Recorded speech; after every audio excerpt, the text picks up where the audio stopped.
Good afternoon and welcome to the first day of the YORStory Festival. We are dealing with something quite important, which is how to take care of your staff in plain English. We've got a panel of experts who are going to talk us through how they use plain English to keep their staff on board, and for some of us who are consultants, how we help our clients to keep our staff on board. And we've got the dog speaking plain English, but that's okay. The nature of the world we're living in. So I'd like to introduce Dr. Brian Chinsamy, who is an international education and training consultant. He works in South Africa. He's worked with big brands like Barclays Bank and Absa Bank, and works across Africa. Lots of customers invite him to come and help them with education programs. So that's Brian. We also have Dr. Richard Noor. We're full of doctors today. Somebody's phone is going. Who's a successful businessman and thought leader in manufacturing. He's promoting a transformational model based on humanitarian approach. So that's why he's here, because he can tell us how he uses plain English with his staff in his humanitarian model to do transformation. And he's currently published a book which tells us about that model.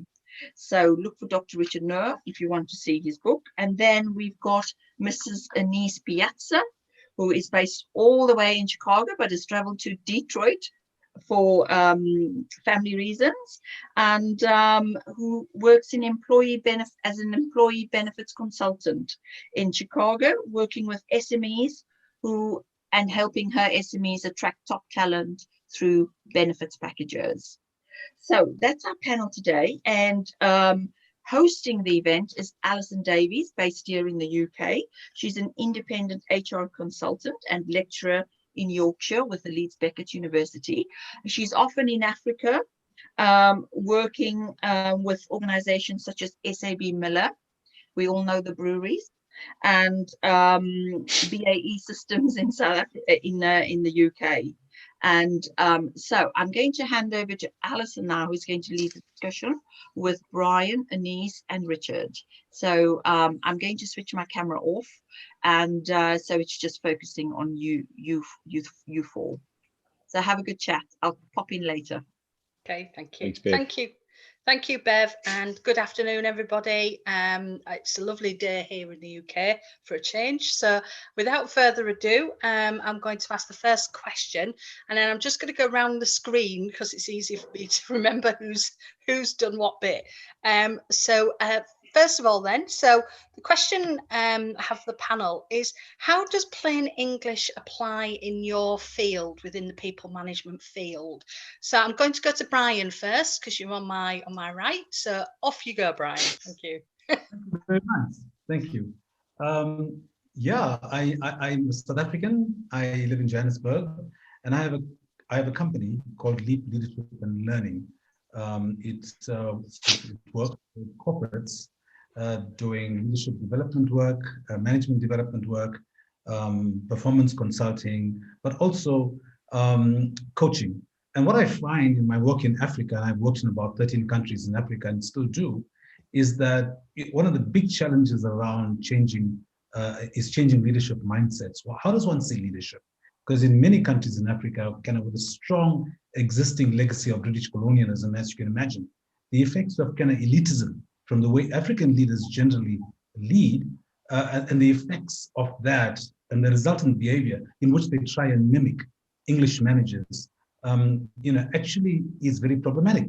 And so when I do leadership development, I've got to first start looking at how do we change that mindset and get people to become aware of themselves first as people before they put on these masks as good English leaders to impress their teams. So that's one of the challenges I have in the work that I do. Okay, thanks, Brian. So over to Anesse next. Good morning from Detroit, and good afternoon to everybody else, or wherever you are. I am Anesse Piazza.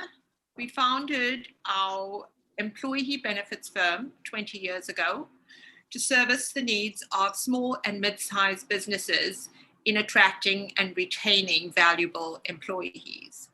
So we see ourselves as specialists in the field, in the services that we bring to the small and mid-size employer. It is important for them to remain competitive in the job market. It is important that we try to mimic the benefit plans of large multinational corporations in order to attract those very specific, highly skilled workers in most cases. And that is what they rely on us in order to translate those benefits, firstly present the benefit package, but also translate the meaning of the benefits, because misrepresentation can result in litigation in a country like the US.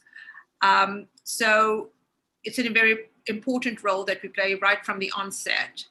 And having done this for the last 20 years, we've definitely seen the market change, and we've had to adapt to a dynamic marketplace and keep it as simple as what you are all suggesting we do. And I'm looking forward to hearing from everybody else and learning from everybody else today as well. Thank you. Thank you, Anesse. So last but by no means least, Richard. Good afternoon, everybody. I'm from South Africa. Good morning to those in the Americas. Thanks for having me, Ali and Bev. It's indeed an honor and privilege to share a platform with these esteemed panelists. Unlike Brian and Anesse, who are more in an advisory consulting capacity, I'm on the other side of the table in manufacturing, specializing at the cold face of manufacturing, where we pick up these issues of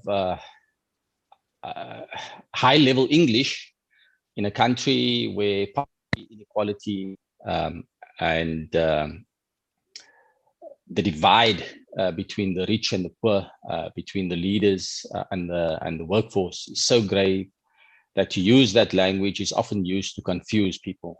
It is my belief, and as was alluded to by Brian, we have to look at the humanitarian side of business, the human side of business, and tap into the human side before we tap into anything else. To that end, I've authored the book, Radical Transformation and Sustainability, with Dr. Franks, Professor Ping Wen Yan, and Professor Brinkwater from Nelson Mandela University.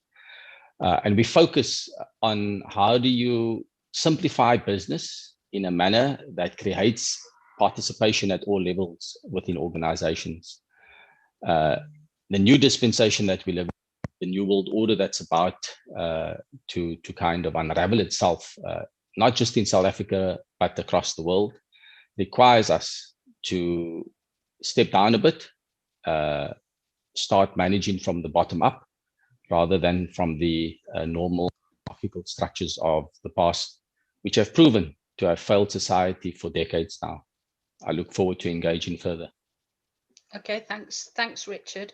And I would sort of suggest as well, I think coming from the panel, my role as a HR generalist, as a consultant dealing with small and medium-sized businesses, I can absolutely agree with every member of the panel. Certainly there is a litigious culture, and that's growing in the UK, maybe taking its lead from the US, that often we're very conscious of the compliance element when we're writing professional documentation like contracts of employment, for example. But also I think, that aspect that Brian and Richard alluded to of senior management having a level of mysticism about what they do, and therefore strategy should be top down, and therefore is convoluted in language that maybe the average person doesn't necessarily understand. And I concur with Brian about managers understanding themselves. What was it Plato used to say? Know thyself, before actually applying any of those kind of concepts of dealing with leadership and leading people. So we've got a couple of questions that are coming through on the YouTube channel, and the first one is a question for Anesse, and it is how have you helped customer prevent an employee take legal action against them? I have brought in the a legal team and made the introduction.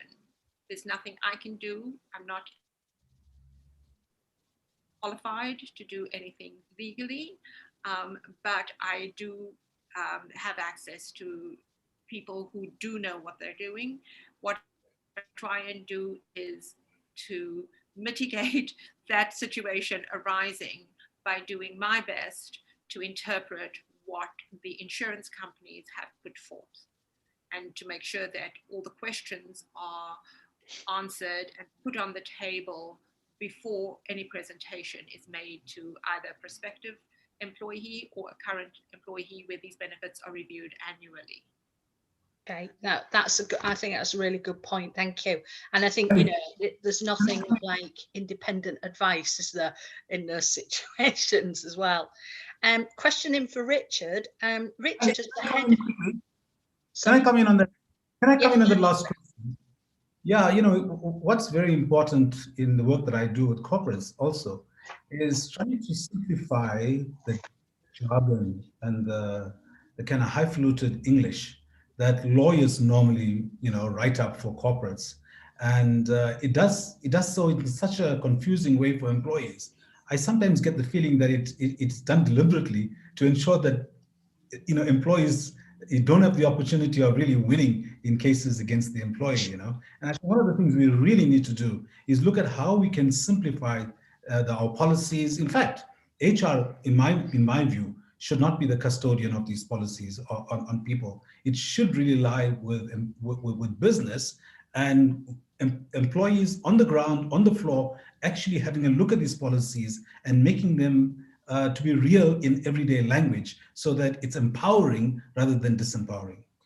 Yeah, I'd agree with you, Brian. I think HR provides that useful link between all stakeholders in a business, so certainly from a consultant's point of view, I will often consult with the head of a business to say exactly what do you want, but ultimately I'll be giving them advice to make it as simplified as possible so people can follow whatever rules and regulations that the employer wants to set, but also that it's culturally sensitive for that culture of that organisation as well.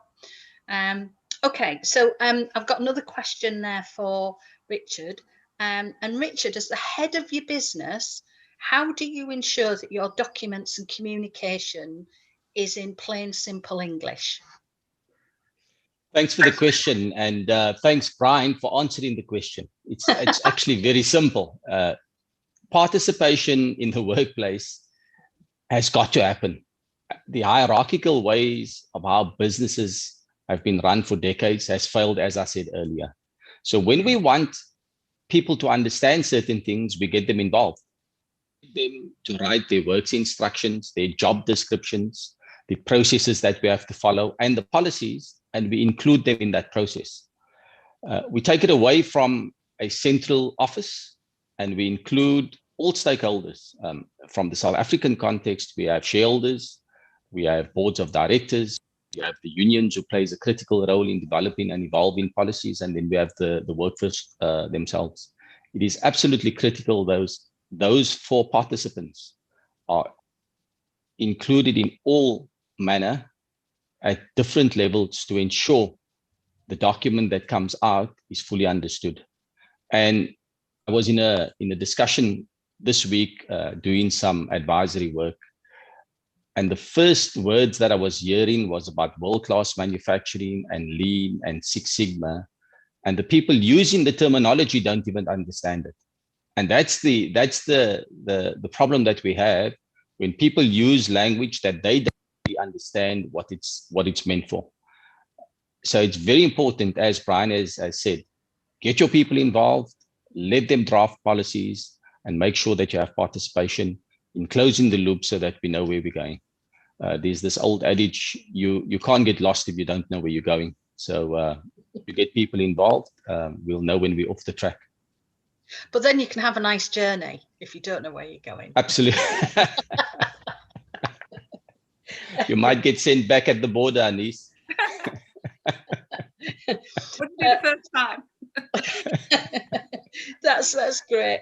Okay, so Brian, there's another question coming for you, and it's in your experience in South Africa and the rest of Africa, have you noticed any difference from one country to another with their use of language, sort of taking into account native tongue as well as English, which tends to be internationally used? That's an interesting question. You know, if you compare standard English with English as it is spoken maybe in a second language in a country that speaks English second language, you know, the second language speaker has some features that support the idea of them just being a kind of broken English or a dialect of English, right? So these feature, for example, great variations, almost complete lack of inflection in nouns, pronouns, verbs, adjectives, a not very complicated sentence structure, and reduplication, you know, used for expressing intensity and repetition. For example, if you look at my background, I'm South African, of Indian accent, you know, descent, and I'm of a Tamil speaking background. And when I was growing up, we would say quick, quick rather than quick, or fast, fast, you know, rather than fast. It's because of the kind of the way that English was spoken in the community I come from. So as it is in Africa, as in other countries in the colonized world, the problem in comparing the English-based dialects to English lies in the fact that it has an English vocabulary, but its structure and grammar are derived from African languages and other indigenous languages. And so one of the things I'm finding in the work that I'm doing in Africa is that you can't have a one size fits all. I mean, I give a classic case of you know, the use of English. I was teaching empathy, you know, I went to Tanzania, and the Tanzanians told me, well, Brian, the word for empathy is kuva viatu. I stand in your shoe. And so when I went to Mozambique that same year, teaching, you know, empathy, I said, guys, in Tanzania, we've got a Tanzanian word. The Portuguese told me, Brian, that's nothing. In Portuguese, we've got a wonderful word that says, we stand in your skin. And so the Mozambicans in Portuguese had a deeper meaning of empathy. Later on that year, I went to Uganda and I was teaching empathy again to leaders. And they said, the Tanzanians speak about it, the Mozambicans speak about it, but you know what, in Uganda, in our dialect, we speak about empathy as standing in your blood. I've forgotten the Ugandan word, but you can see how different it is when one speaks about important concepts and how the variation has such importance to it. You've got to really get down to the way English is spoken. Right? I just think there's lovely, evocative meanings behind that. That just are fabulous, and I'm probably going to pitch those from you, Brian, when I go and do some management leadership as well, because I think just standing in your blood is just, that says it as it is, doesn't it? You know, perfect. Thank you. Get any more sympathetic than that?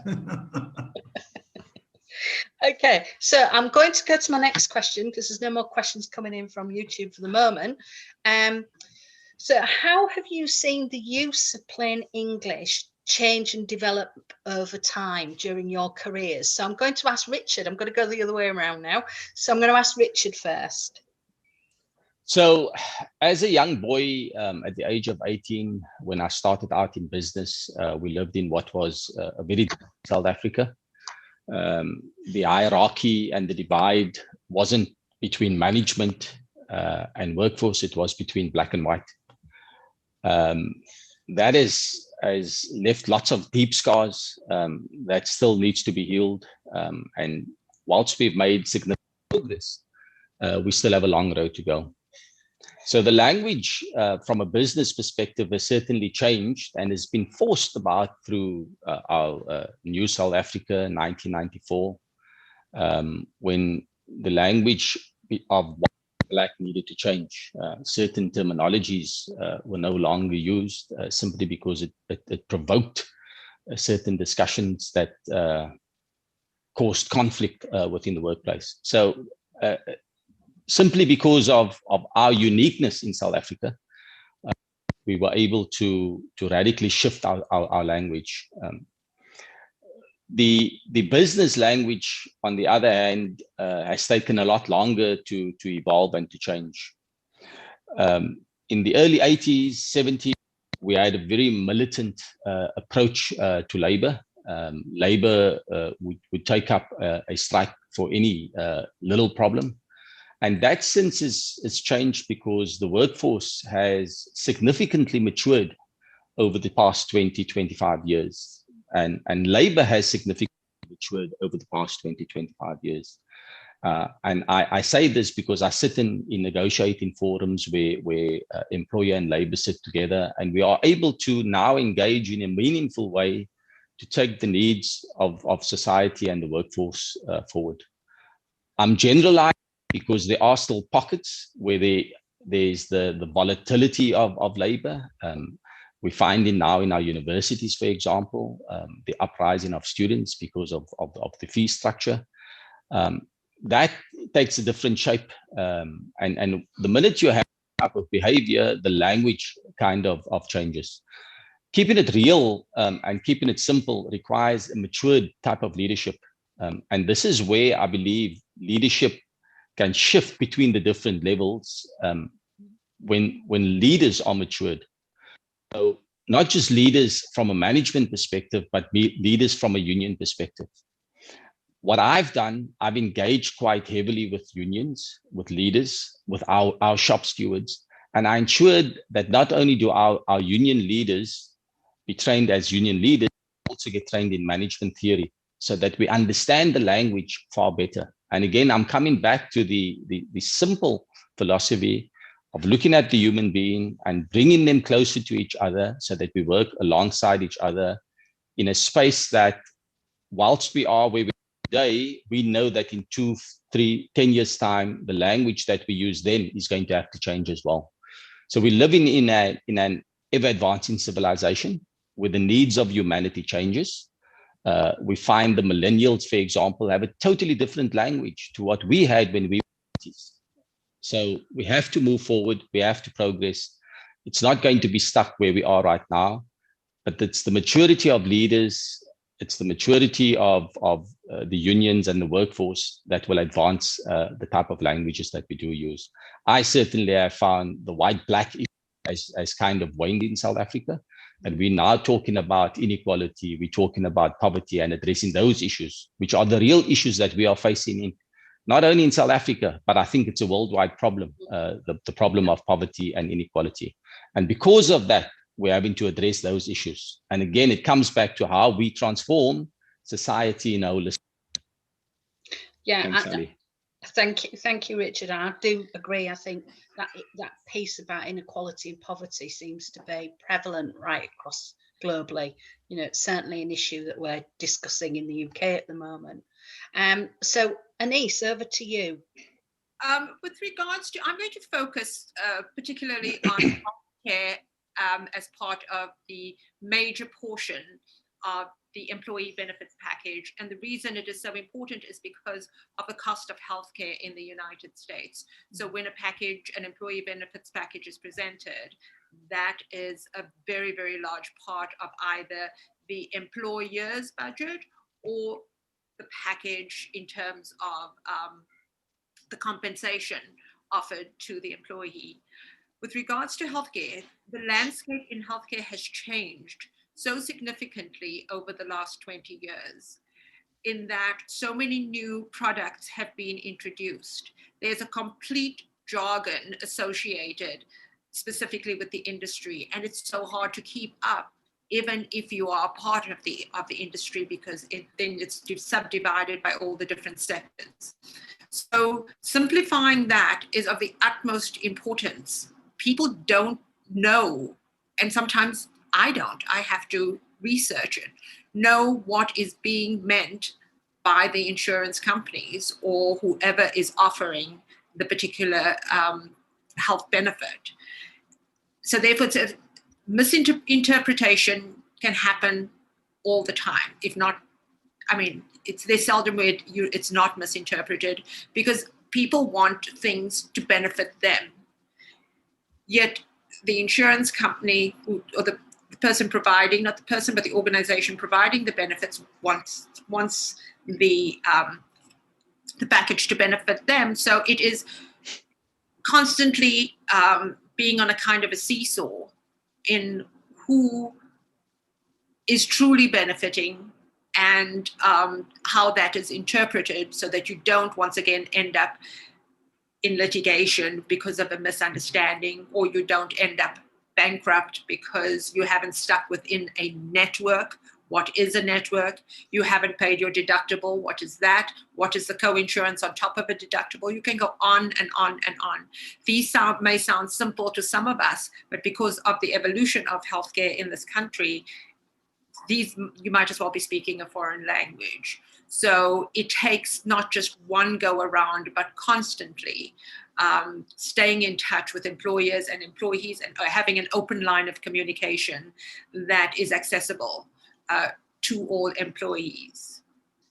Thanks, Anesse. I think, what you to summarize what you're saying there is that kind of two-way dialogue, constant two-way dialogue, that's so important. And and I think that's been a massive change actually across the piece in certainly HR. Certainly when I started in HR, very formal, kind of top down almost, but then actually HR having a very welfare orientation. So, I always remember my first job at GEC, going around with our personnel manager, who knew everybody's name on that shop floor and actually could have a conversation with somebody, oh, how's your wife, who might be pregnant or whatever, how are you doing? Very much a kind of personal interaction. Whereas it seemed to have died off. I think I came into HR sort of really late 80s, and it was switching to that kind of moving away from a heavily unionized environment to being much more focused around flexibility, flexible firm aspect. And that massively switched that change, and we've gone into a very process orientation. And I think now, due to COVID actually, that there's been much more call for bringing that heart back into HR, bringing much more welfare orientation, to be less, more empathetic to what people are going through, and communication has changed as a result of that. So finally, Brian, what have you seen in your career? On the back of what you're saying, I'm just reminded about two things. Firstly, a few years ago, Thomas Friedman wrote this wonderful book, which opened my eyes to the whole concept of globalization. The world is flat. And in it, he speaks about, corporates just moving out into the world. Like in South Africa, we had the British Barclays come back into ABSA and take over. And so there were British managers then that were coming back into the banking industry here in South Africa after a short, spell of absence. And what was happening was that it again entrenched this feeling around, if I want to grow up in the world and be promoted, I've got to kind of speak in a particular way. I've got to carry myself with a language that gives me the authenticity in my voice, And so, I want to say that we need to get back to people being comfortable, especially in this post-COVID world, right? The Gallup research recently showed that there was a very high correlation between employee engagement, employee happiness, and company productivity. What is it saying? It's saying that if you really want your employees to be happy and productive, you've got to take care of the buzzword now is psychological safety. And what do we know? Well, in Europe, in America, people speak about psychological safety. In Africa, we've got to speak about psychological safety, whether it's inclusion safety, I'm feeling included, whether it's learner safety, that I can learn and grow in a safe environment, or whether I can make a contribution in terms of contributor safety, I can make a contribution to make a difference, or whether I can challenge. In Africa, as it is in Asia, in some parts of the world, where English second language speaking, it becomes even more difficult because the language we speak might not be able to give us that psychological safety. And so that becomes an added pressure on employees. Yeah, absolutely. Okay, I've got another question coming through the YouTube channel. And it's for those people, so I suppose it's Richard and Brian more than myself and Anesse. For the people living and working in South Africa, how do you deal with staff documents and engagements when you have 13 official languages recognised? In the UK, we also deal with multicultural situations, and we spend money on translation. But what happens in South Africa? We've got 14 official languages. 14, sorry. No, we have 13. The 14th one is simple English.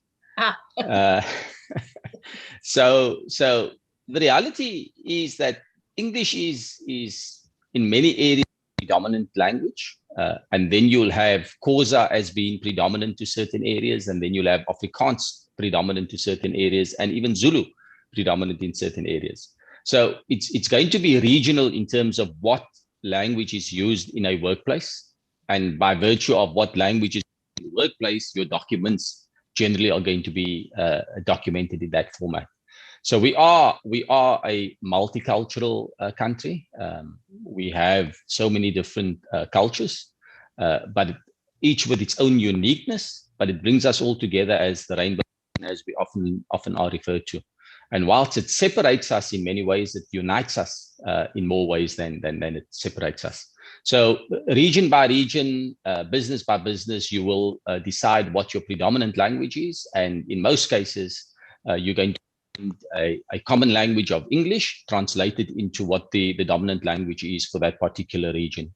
In Cape Town, for example, where I come from, it's either English or Afrikaans, because a predominant number of our workers are speaking Afrikaans. You go up to the KZN region, KwaZulu-Natal, which is predominantly Zulu speaking, you're going to have English and Zulu. So it will go by region. Brian might be able to add some more.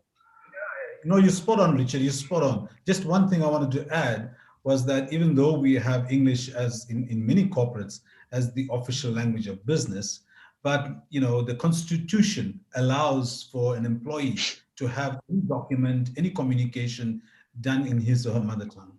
And so if an employee goes, for example, to the CCMA, which is the labor court, and wants a presentation in a particular language, that's made available. So nobody is excluded by virtue of the fact that they cannot speak in the language of business, which is the English, in that particular corporate.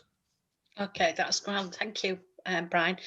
So a question coming for Anesse, which is, the USA obviously has a big Mexican population, and certain parts of the USA, Spanish is frequently spoken.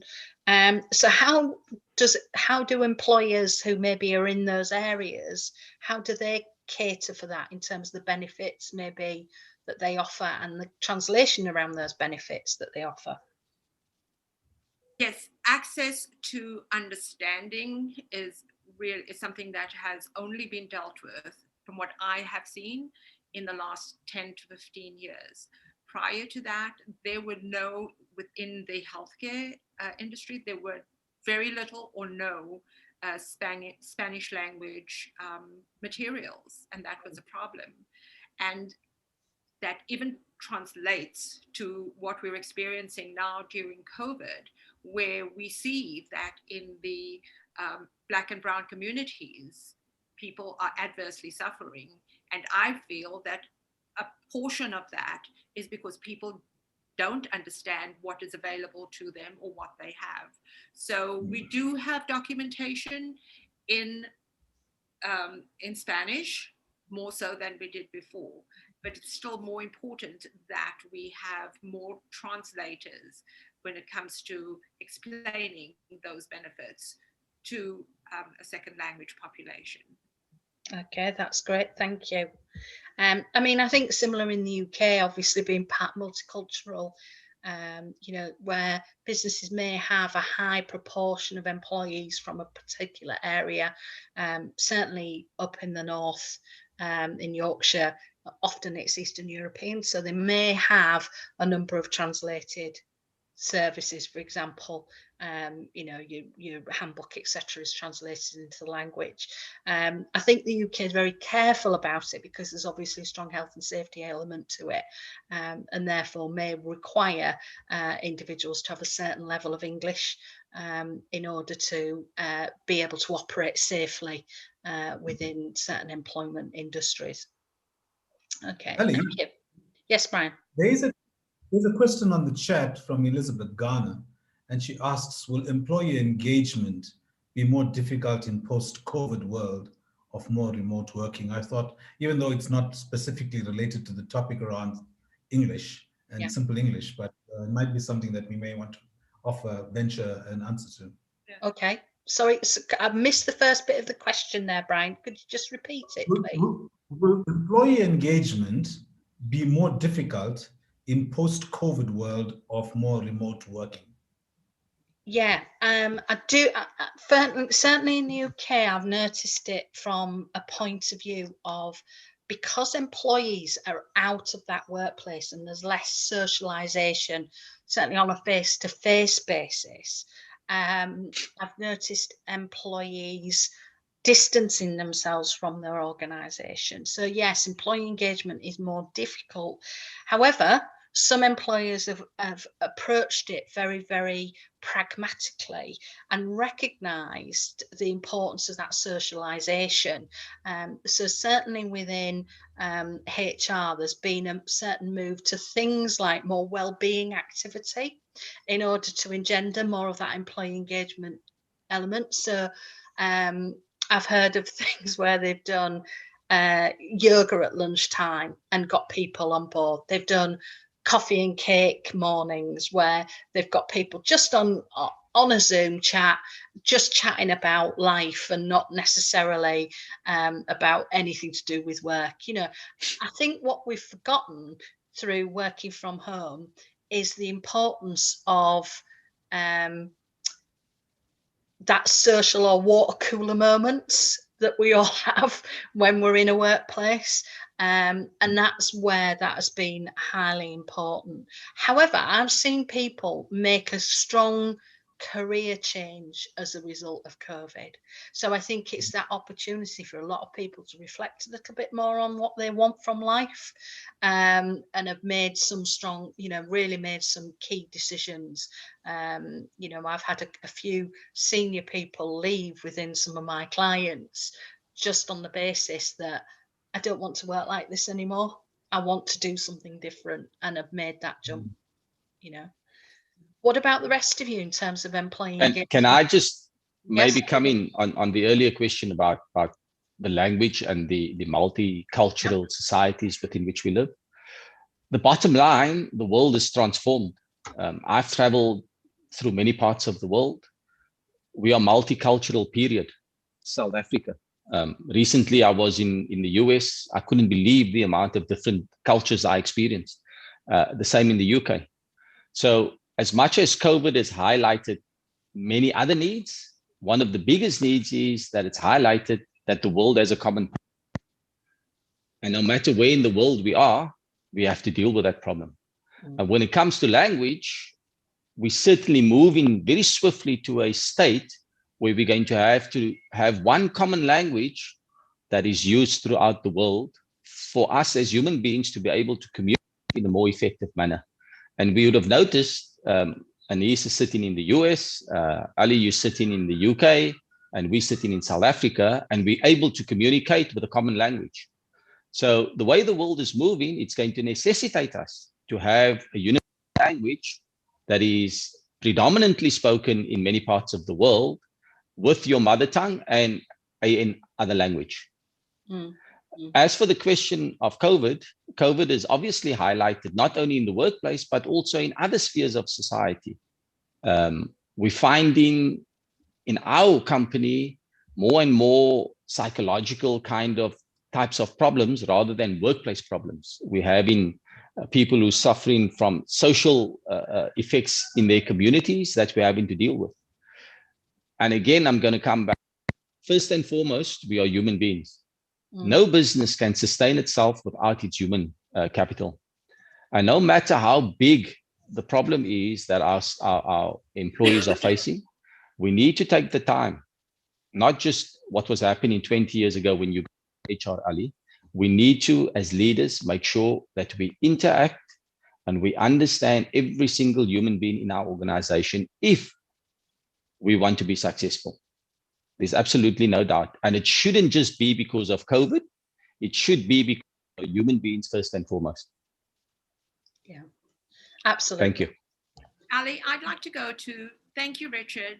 I'd like to touch on the employee engagement.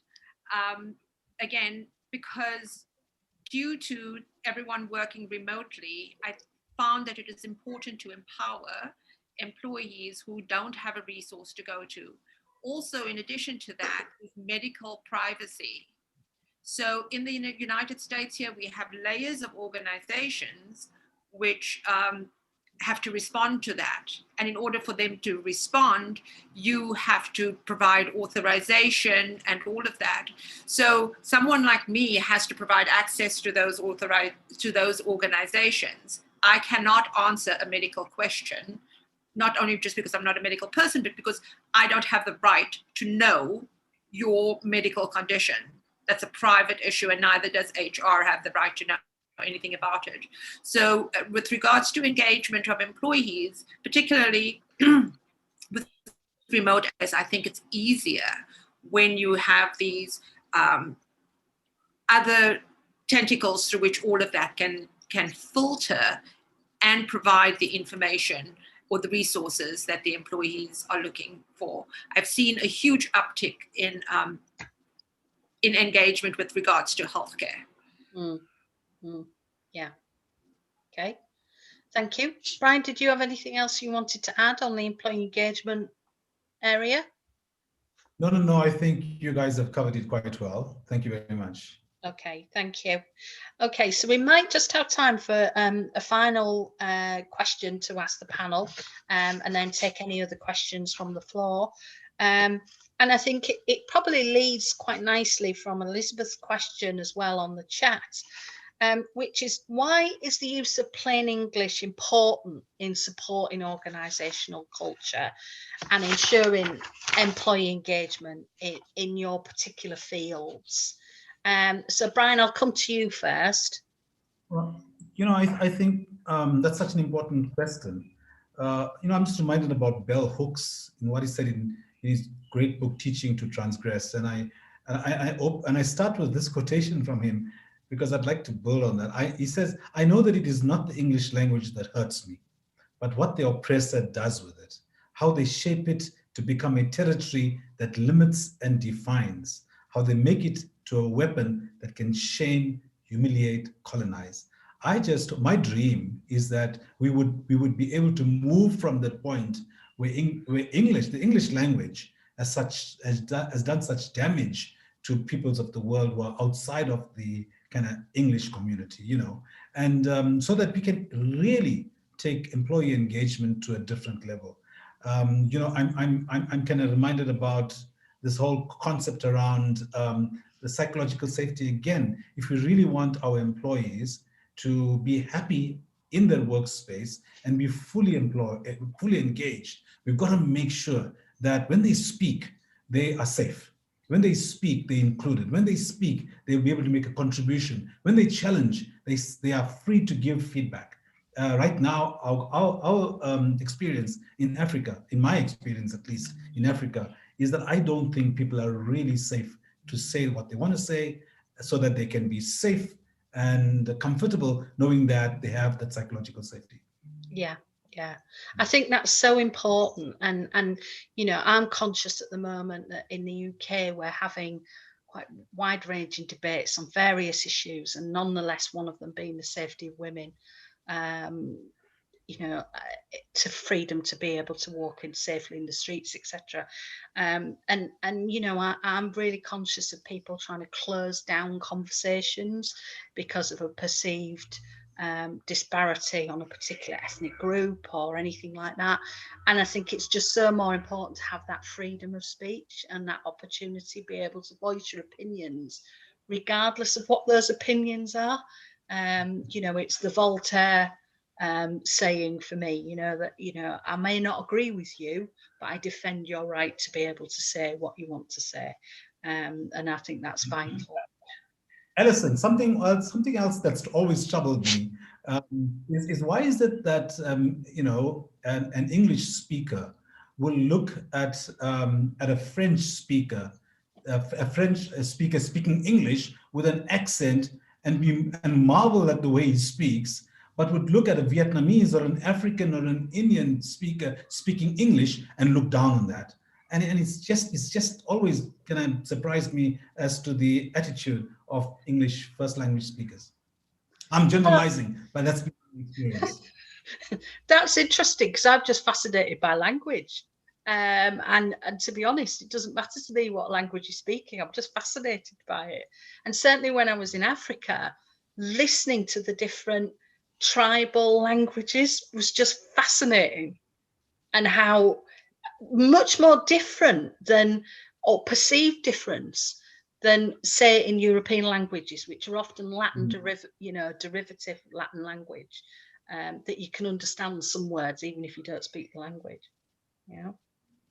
Okay, over to you, Richard. What are your thoughts? So culture is so intrinsic in all of our lives, whether it be from a family culture, whether it be from a religious culture, whether it be from the area in which we live. So it's almost intrinsic in every one of us. In organizations, it's no different. Organizations, by design, has a leader. And for too long, the leaders have usurped all the power. And by usurping the power, they have dictated the culture of the organization. Some of these cultures work very beautifully, and you have very successful companies. Some of the cultures are not working so beautifully, and you're having destruction in these companies. And it again comes back to the question that led us into our afternoon session here, or morning session, wherever you are in the world. Dumb it down to a level where people understand where it is that we're going. Mm-hmm. So when we understand the use of power, and language is often used in a manner to usurp power as well. When we use high level rooted English, it's trying to make the person listening either feel good about himself or feel bad about himself. And often leaders, when their backs are to the wall, will come out with language that causes confusion at the lower level. Mm. And it again speaks to how we create within the organization. So it's important that we establish a leadership pattern that is inclusive, that is participative. If we want your culture to be participative, you have to create an understanding of ownership. And I alluded to Brian's answer that he gave earlier. Use simple English, use people to draft policies so that they own those policies. And once they own those policies, they then take the organization more seriously, because they have been helping to design the culture within those organizations.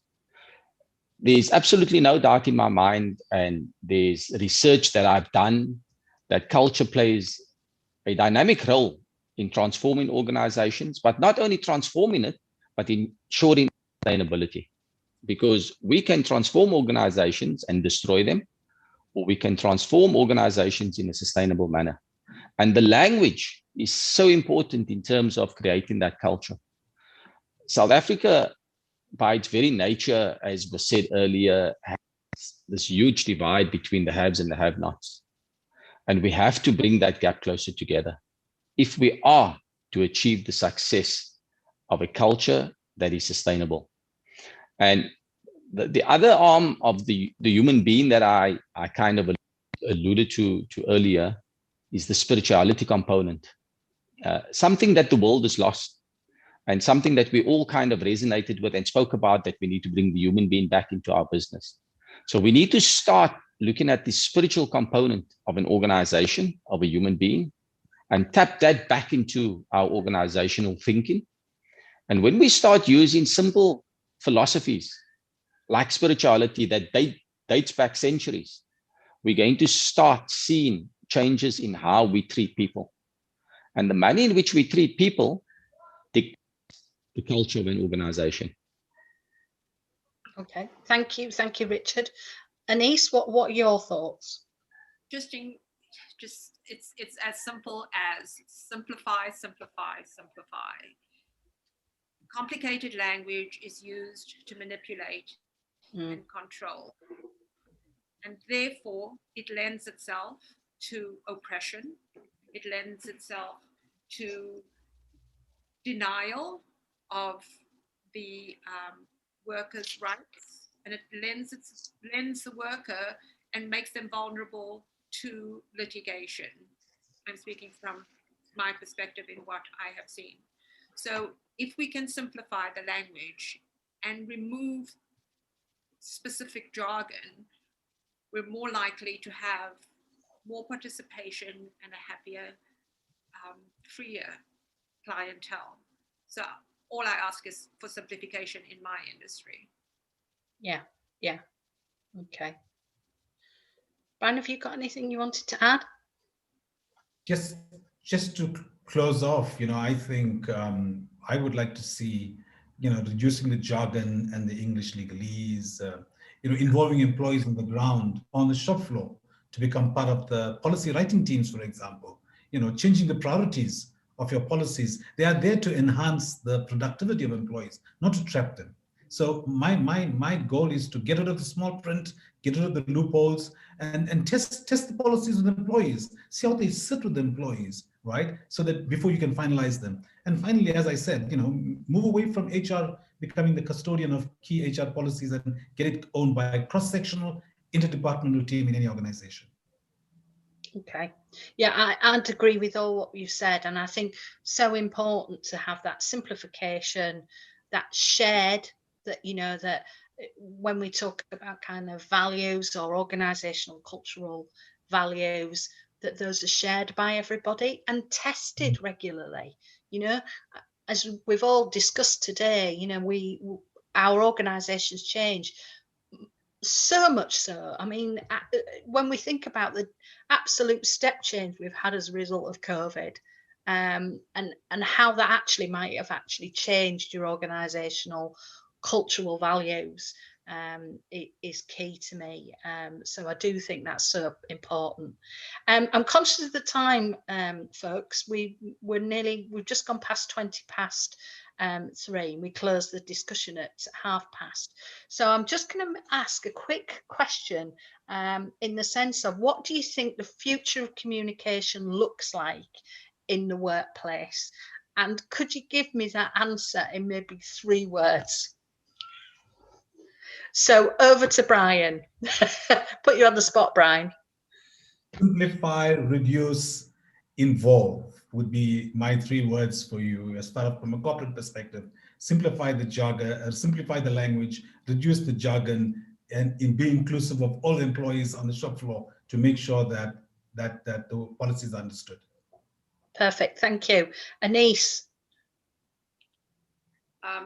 Uncomplicated, simple, and understandable.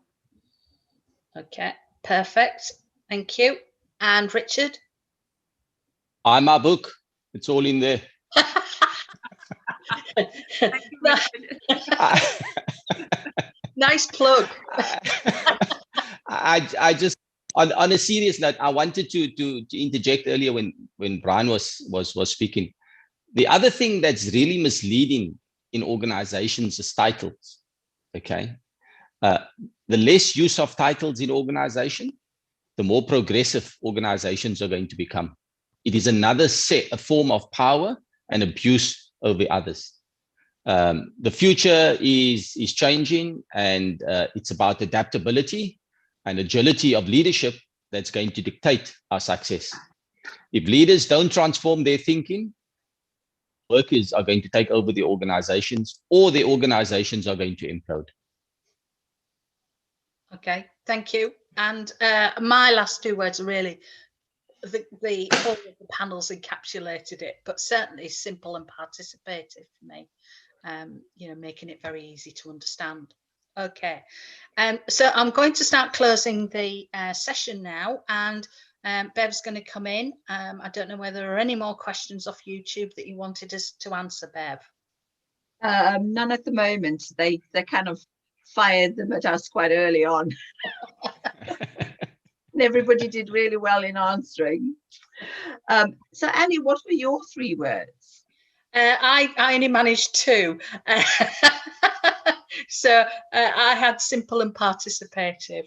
in terms of Okay. It's very interesting. This is employment is generally naturally divisive, isn't it? There's a boss and there's a worker, and the choice of language can either unite people or divide people. And I mean, if I listen to Brian's work, I listen to Richard's work, Anesse's work, and yours, Ali, it's all about getting together, being on the same page. And as Brian says, maybe in Tanzania, we need to be living in each other's blood.